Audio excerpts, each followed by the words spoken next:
Most people think the fall story ends in Genesis 3, but an ancient text called The Life of Adam and Eve preserves details that change how you see the entire covenant structure. There's nothing mystical, nothing sensational, just the architecture that was always there but never taught. So here's the three pieces that matter. First, the fall was a courtroom case and not a morality tale. Genesis 3 gives you the outline. The life of Adam and Eve gives you the transcript.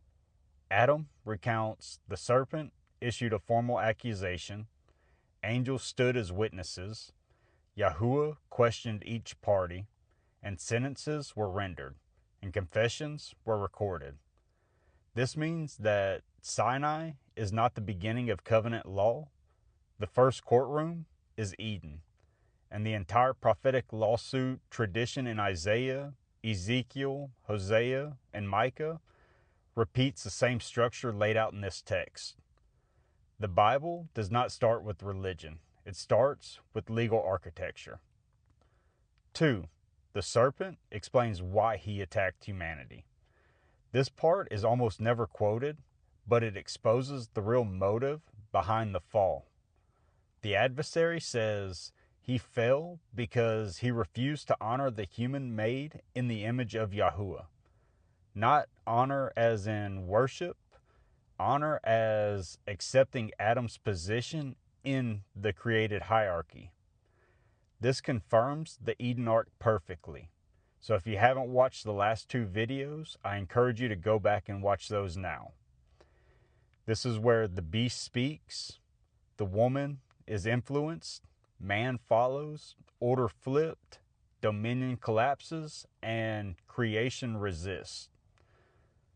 So why did the serpent strike the woman first? Well, because the goal was to break the hierarchy.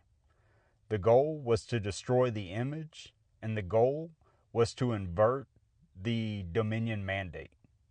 Temptation was not the strategy. Inversion was the strategy. This text makes that explicit.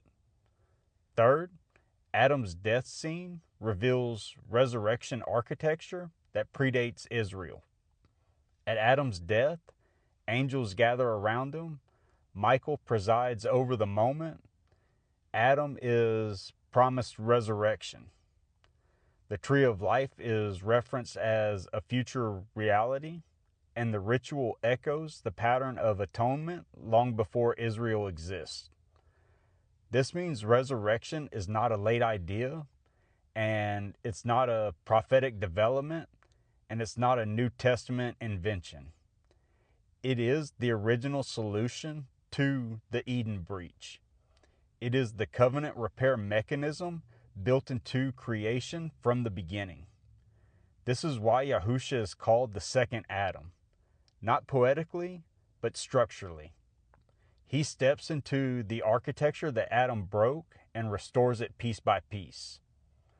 So the life of Adam and Eve does not rewrite scripture. It reveals what ancient readers already understood. Eden was the first courtroom. The serpent's attack was a targeted strike against human dominion. And resurrection was the planned restoration from the start. And once you see these three pieces, Genesis 3 is no longer a story about sin.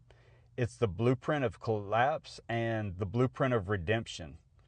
So everything Yahusha does later is the direct reversal of this architecture. Make sure you hit that like button and follow and share for what's next.